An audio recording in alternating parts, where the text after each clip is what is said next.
It's been about 8 months since I did my initial unboxing and review. Although I put 6 in the thumbnail. Well, you clicked on it, didn't you? Well, you want to know if it still sucks. Well, as a vacuum, of course it does. But since I put that video up, it did much better than I expected. I had some good comments and not so good comments, especially like this comment here. Well, after 8 months of daily use, is the Dyson Pencil Vac worth the hefty price tag? So is the Dyson Pencil Vac actually worth the hefty price tag? Well, before I answer that properly, let's talk about the battery life, which honestly surprised me. Sorry to interject so early into the video, but I was nearly finished editing and the kids completely destroyed the car. I needed to clean it, and I took the Dyson Pencil Vac out without the fluffy cones on, and it gave me a 30-minute battery reading, which it said on the website. Now, obviously, without driving the fluffy cones, it can go for a lot longer, but I feel like there's a bit of marketing speak saying it can go for 30 when you don't really have access to that with the main brush head on, but I thought I'd mention that. So when I go on to say it only has 20 minutes in real life, that's with the fluffy cones attached. Let's just jump back to the video. If you're not aware, there's 3 power modes, and the Pencil Vac gives you a live estimate of how much runtime is left depending on which mode you're in. And after 8 months of daily use, these are the numbers we're getting. So for Eco mode, we're getting 20 minutes and 32 seconds. On medium, 17 minutes, and on boost, 8 minutes and 40 seconds. Now, the new Dyson claims that you get up to 30 minutes in Eco mode, but I have not seen that, not even when it was brand new. One thing I do like about the battery is the estimate is live, and it doesn't just drop out. It gives you a live number, and it's pretty accurate what it displays. I haven't had any dropouts when it's at 1 minute. It just goes till 0. So what it says there, when you turn it on, is pretty much what you get. And realistically, I'm almost never vacuuming for more than 10 or 15 minutes anyway, as this isn't a vacuum designed to do a whole house.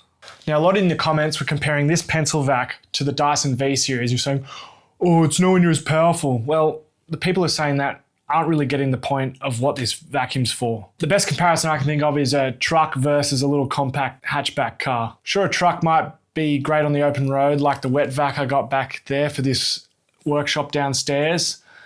But the Pencil Vac's more like the hatchback, you know, great in tight little spaces. You take a truck into a city, try and park very hard. Little hatchback, you can swerve around and easily park. So that's my comparison to the 2 vacuums. They serve completely different purposes. If you're buying this to do a massive house, well, you're going to be disappointed. But if you've got a bit of wooden floors or an area which is higher use, which has got hard floors, this is the vacuum for you.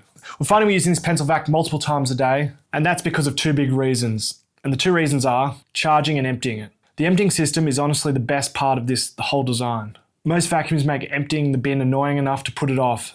This one takes seconds, so you just do it every time without thinking. It's like a pump action shotgun. Well, more like Buck Hunter pump action, but you'll get the reference if you've ever emptied one of these vacuums. And actually, what's surprising, how much this little chamber holds. I can vacuum the whole time and run the battery out on any mode, and it still won't be completely full. You just end up emptying after most uses because it's just that easy. And the charging stand is an absolute standout. The magnetic dock is simple, clean, elegant, and just clicks in and instantly starts charging. It's such a small thing, but because it lives in an open space, instead of hidden in a cupboard, you naturally grab it all the time. Another convenient thing it does, it just switches off instantly when you put it on to charge. Convenience is really what this vacuum's about. I've even seen my staff actually vacuuming, which is great because we don't have dedicated cleaning staff. I've also really come to love the pencil style design itself. I used to get sore hands from using the trigger vacuums because these big club hands don't really fit well, and having a big open design like this, you can just grab it any way you want and it's comfortable. And in previous video, I did say that I kept accidentally turning it off, but after a few days, I stopped bumping it and it's not been an issue. I've never turned it off after like the first day or 2. Now, before I tell you about maintenance and cleaning, I'm getting really close to 1,000 subs, and YouTube tells me this is a big deal. And statistically, most of you aren't subscribed, so if you liked this content or if you watched some of my other ones, please hit the sub button and help me get to that 1,000. Okay, let's get to the maintenance and cleaning. Now, cleaning the filter is pretty straightforward. I didn't show it all in the last video, so I'm going to show that now. First, you pop off the bin tube using the red release button on the back. This gives you access to the filter, and there's little indicators showing you where to squeeze to pull the filter section out from the Pencil Vac. Now, this is the part where you think you're done, but you're not. The filter actually separates again from the metal mesh, which is a little bit fiddly the first time you do it, but once it's apart, you can properly clean the grill under the tap. And make sure you get everything completely dry before putting it back together, otherwise the vacuum can fault and it yells and complains at you pretty quickly. There's a tutorial on the Dyson app which can help you do it for the first time. The cleaner heads are easy to maintain too. The cones can pop off and then they just clip straight back into place. Really my only main annoyance about maintenance is the time it takes to dry the parts. It's a bit frustrating. If you had spare filters, it'd be good, but I looked through the app, wasn't easy to purchase. I'm sure you can get them, but I'm sure they're XY because every Dyson component is XY. If they're cheap, it wouldn't hurt getting a second one, as you don't want to wait for it to dry. There is a few issues with maintenance, which will probably be ironed out in V2, but this is the early adopters conundrum. And I have had the occasional blockage, which is another V1 problem, a new product line, but it tells you quickly and gives you a rundown on how to fix the problem. Normally it's just clean the filter or it's picked up something too big. Otherwise, it's been very good.